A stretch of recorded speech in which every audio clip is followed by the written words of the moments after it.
So I'm an Apple sheep, obviously, and since this tech channel was doing pretty well, I wanted to be bilingual in terms of mobile operating systems, so I wanted to try out Android, and I got the blue Vivo 5. Highly reviewed, affordable phone, but apparently that didn't count to most people. Anyway, you know the story. Everyone said I should get the Nexus 6P or Nexus something in order to try out true stock Android without any of the other company's influence. I'd also like to add that generally, YouTubers like the 6P. I've heard great things about it. Some of the guys I watched said it's their best phone they've ever had in general. So I was eager to try. So what do I have to say about it?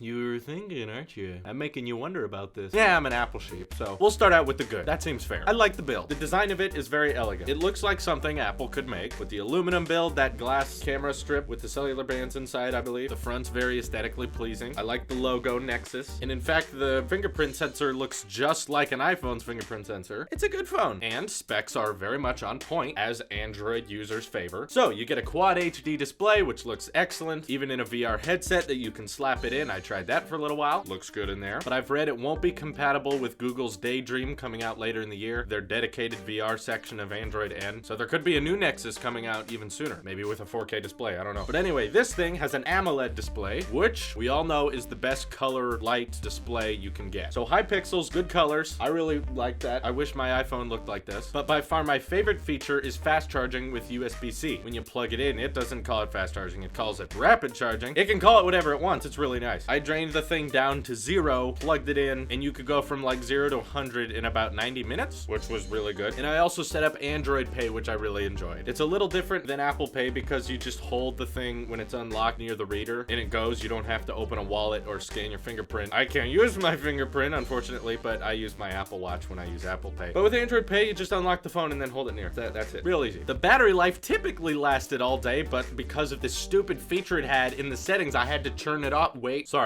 we're still in the good. I'm not gonna go on my rant yet. Contain yourself, Drew.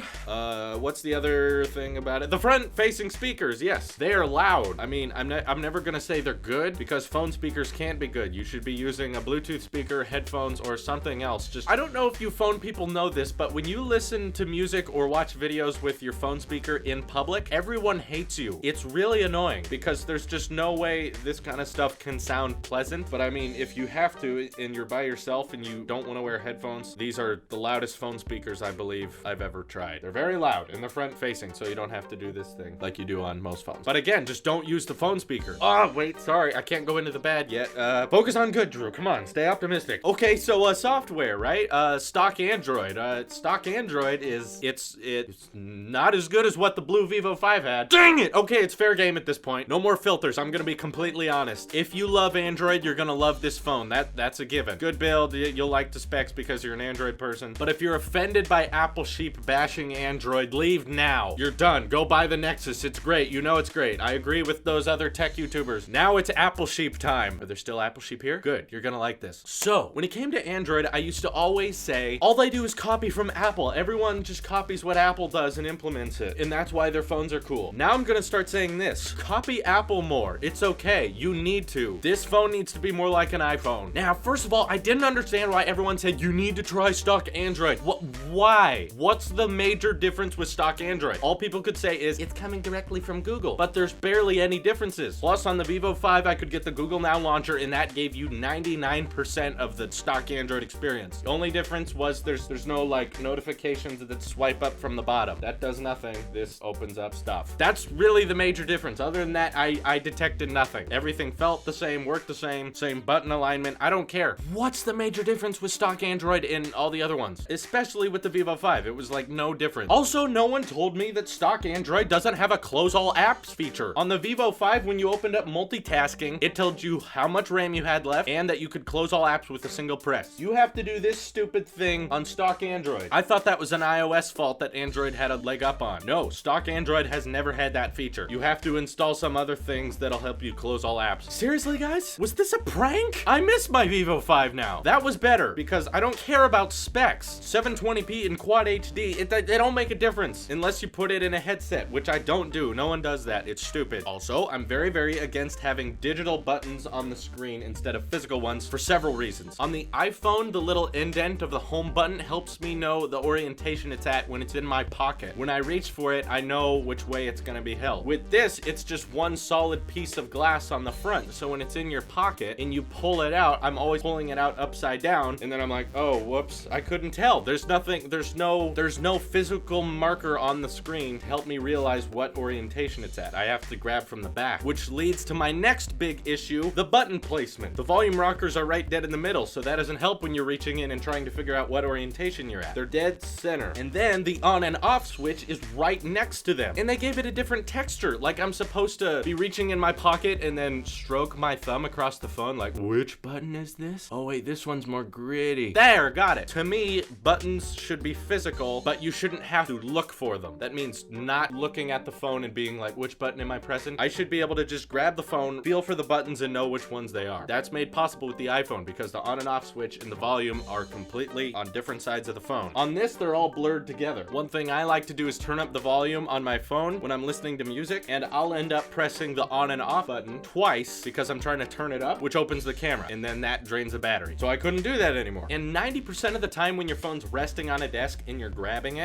it from the middle. And when you're listening to music and it's sitting on your desk, you start pressing one of these three buttons because they're all basically in the middle. None of them are out of the way. I think having three buttons for your thumb to decide what to press at all times is a bit much. I also find the on and off button really easy to tap on accident. On an iPhone, it's not so hard to click on accident. They're pretty firm. On this, it's so light, it's just a stroke and it's on and then it's off, and then I turn it on accident all the time. Maybe that's just because I'm a stupid user used to iOS. There's some of you who think that. Sure, go ahead, I don't care. So these three buttons are bad enough. I hate them. But then there's the fingerprint sensor. Now this sensor doesn't work great for me, as I explained in my unboxing. I have psoriasis, which means my fingerprints are constantly changing, so it's really hard for computers to remember my fingerprint. But 1 out of maybe 4 times I got this one to remember me, so I was using it just because I figured I should. It's one of the big differences between this and other phones. But this sensor is aligned for it to be facing downwards in your pocket. I've seen people say it was designed like this so that when you reach in your pocket, you put your finger on the sensor, and by the time you reach it out of your pocket, it's unlocked. That's the theory. But the headphone jack is on the top of the phone, and the headphone jack should be closest to the outside of your pocket when you're listening to music. That way your wire isn't tangled around the phone and going out. You lose distance there, doesn't feel great, and it means you gotta use Bluetooth more often. Bye-bye, headphone jack. It's happening. Get used to it. But I need the headphone jack because Bluetooth sucks and I like my headphones. I don't care. We're getting rid of it. It's gone. Apple will do it, Samsung will copy them, and then the industry will follow. This always happens. Anyway, you can't access the fingerprint when you want your headphone jack to be close to the outside of your pocket, because now it's right here, and when you grab the phone, your finger's not in the right place. So this is what I would call a conflict of design. They want you to pull it out this way, but then the headphone jack is on the top like this, and it doesn't work. It wasn't thought out. Once again, another issue with having no physical buttons is when the phone is sitting on a desk. First of all, you're covering up the fingerprint sensor, so screw that idea. But I also can't just reach forward with one finger and tap it on. There's probably some double tap to wake thing. I never got it installed. But anyway, stock Android, right? I'm supposed to stick with that? Yeah, not so great, because now when you turn it on, you have to reach with both hands and reach the on button like that, which doesn't take much time, sure, but I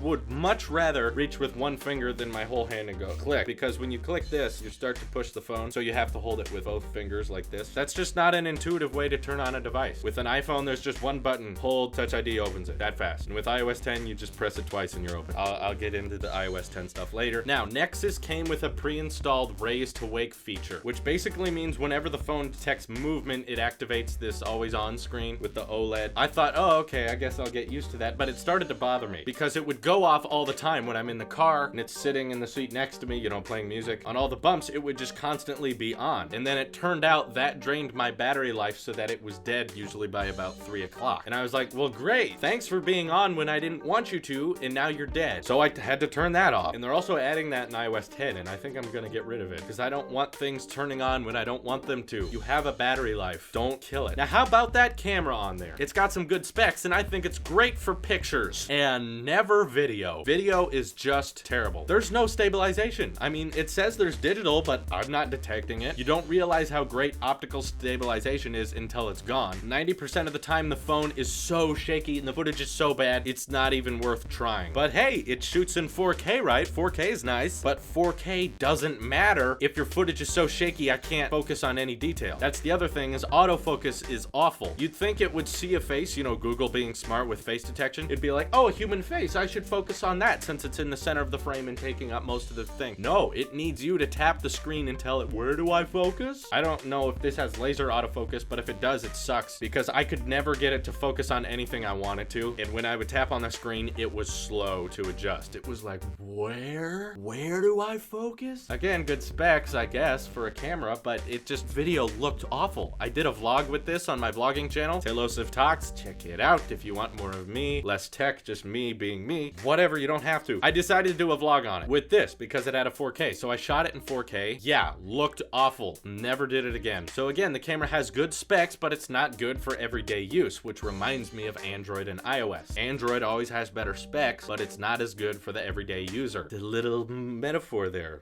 Whoa. But you know what? I'm gonna bash Android in a later video. It's a big one I'm working on. It's gonna be one of a kind on this channel. Very long talk about Android and iOS. So overall, you know what you're getting with the 6P. It amplifies the things that make Android Android, as in great specs, and now, you know, Apple-esque hardware that's pretty. And Android looks, you know, fluid. You can make it look pretty beautiful when you get it in the right setting. But honestly though, if I was like required to switch to Android, I don't think I'd pick the 6P. I think the Galaxy S7 does a far better job at being a good phone, being intuitive, because it's the most like an iPhone, really. It has great specs and it's really a light, elegantly designed phone, but I'll test the S7 later. Not today. Today's about the 6P, but in comparison with the S7, the thing about the 6P is that it's actually not as expensive as all these flagship phones. On Amazon, you can get it unlocked for under $500. That's really cheap compared to a $800 phone like the iPhone 6s and the S7, which is close to $700 unlocked. This is still very affordable and it feels really premium to hold and to use, and it has great specs. And again, it does what it was meant to, and it does it really well. No glitches, nothing like that. It's just a seamless, great Android experience if you like Android. If you love Android, you'll love the Nexus 6P, and I think you all already knew that. But if you're an Apple sheep, you're gonna hate it, because I am not excited to use this thing every day, which I did, by the way. I even exchanged SIM cards. This was my dedicated phone for a while with the Huawei watch. It was not fun, but I bet a lot of you Android people will love it, so this isn't gonna be a major game changer phone. It's just basically Fandroid fan service. All right, that's a long video. Enough. This is your Apple sheep here, and I will see you in the next one.